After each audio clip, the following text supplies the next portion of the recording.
The Nigerian military has dropped 3 places in its latest global military ranking, and that's according to a ranking published by Global Firepower.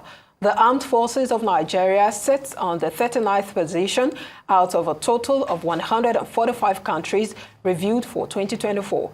This marks a decline from its 36th position in the 2023 ranking and 35th position in 2022.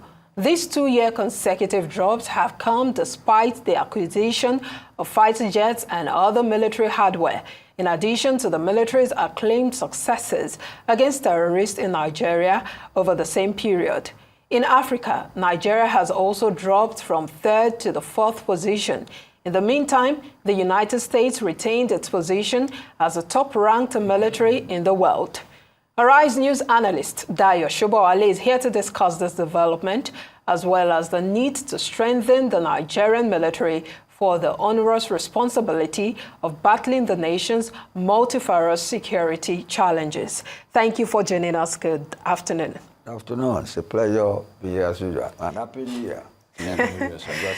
Let's start by discussing the implications of this drop in the military ranking from 36th position to 39th position in 2024. I disregard the drop. You get me? How do you mean? That's right. Who are those doing the assessment? And if armed forces do competition to know who is on top, the world will be in turmoil. You get me now? They are trained to provide security to their various territorial areas. That should be, if you want to compare them, you go to where they do armed forces competition, in athletics, boxing, and all that. And they are very good in sports. Most nations have some of their best athletes coming from the military forces. That's on the lighter side. But then let us face it. Okay, I don't want to say who are these people doing the ranking, but I see it as quite extravagant and unrealistic. But looking at, sorry to butt in, looking at some of the indices that they used to get to this ranking, they talked about the size of the nation's armed forces, their defense budgets, equipment inventory, logistical capabilities, and also the geographic advantages, compared to other nations. Those are just part of it. They said they use 60 criteria. Yes, what are they looking for? If you want to assess people, just running wild. What are you? Pick 5 or 6.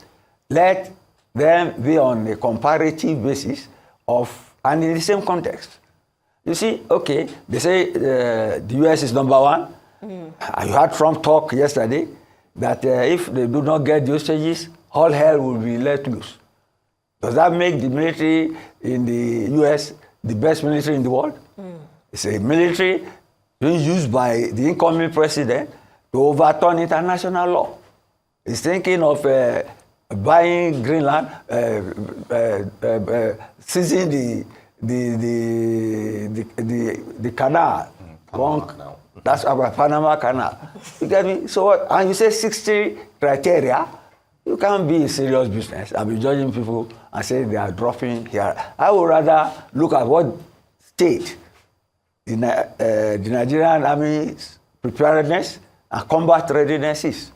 And I think the Commander-in-Chief says he's pleased with his army commanders, and this is in the news. The Chief of Army Staff, he opened the doctrine and training conference. That is where they train people, inculcate the principles of war into them, and how to respect international. And it is different from various contexts. Let me give you another ridiculous context. Okay, what of these 3 states that seized power in ECOWAS?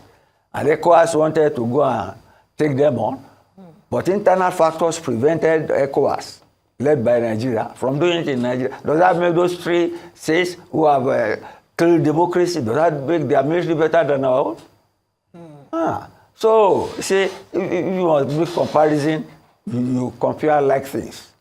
You get me? And you think of the context.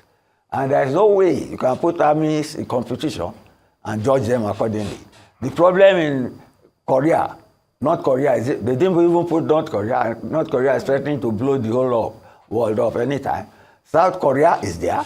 In South Korea, it is the military that has kept the president in power because they wanted to arrest him for one thing or the other. They have this, how do I put it now? Censored to the president and the person who took over from him for various reasons. That's a democracy gone haywire in terms of protest. But the army is standing firm by that. Do they build that criterion into their standard of judgment of which army is on or not? It is apparent the biggest army in the world, threatening the peace of the world, is now coming on board under the celebrated Trump presidency. All right. Yes. All right, Mr. Shobowale. Now, Right. still talking about national security here. Yes. If you can, go back in memory lane, let's just think, what happened to our defense industry? Why can't we be self-sufficient in the production of small arms? And of course, even armored mobility. I remember even in some aspect of South Africa, for example, they have private military contractors who actually build helicopters and all this attack hardware, as it were.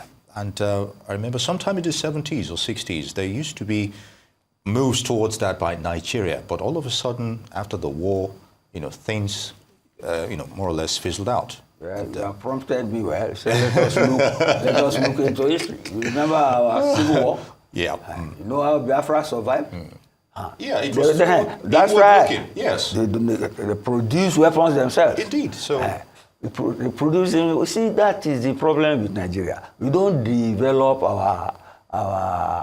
we don't appreciate our local genius, our own skills, our talents. That's it. The people who are making it difficult for Nigeria to defeat Biafra, they are all in the army. They're all in the army. It's like you look at our local refineries too. Then you have refineries, okay, we have just resuscitated 2 refineries, but there have been local refineries doing stealing oil. These people should have been brought together and we synchronize and utilize the innate local talent they have. You see, to buttress your point, what the Chief of Army Staff even said was that they are building equipment, they are buying equipment. You see, you cannot, you cannot be recreating things, or else you will never catch up. It's like in football. If you say you want to develop a local talent, ready-made talents are over there, even though they are expensive, but they get results. I think what you have suggested is the right path to follow, and I hope they are listening. We develop our own local something so that we don't need to be spending foreign exchange.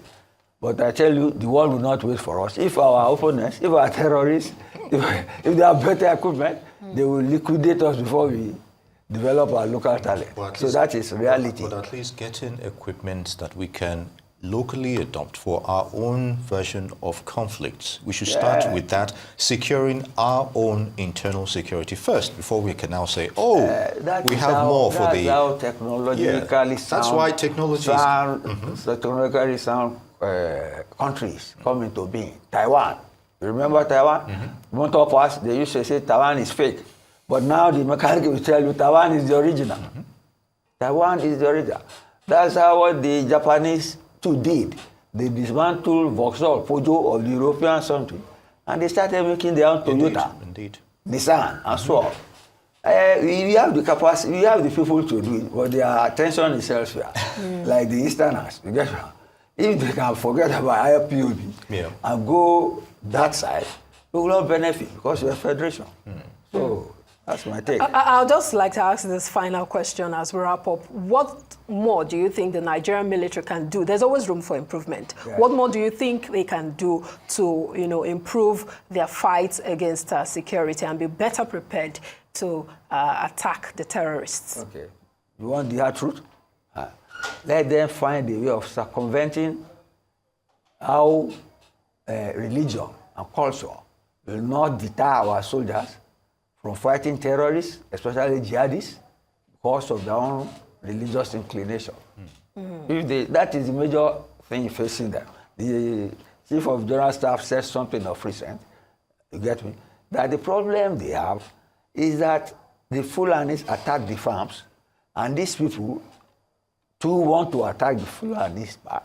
But for somehow, we know in the hierarchy of things, we have Fulani hegemony lies. So it's not a matter of just facing people.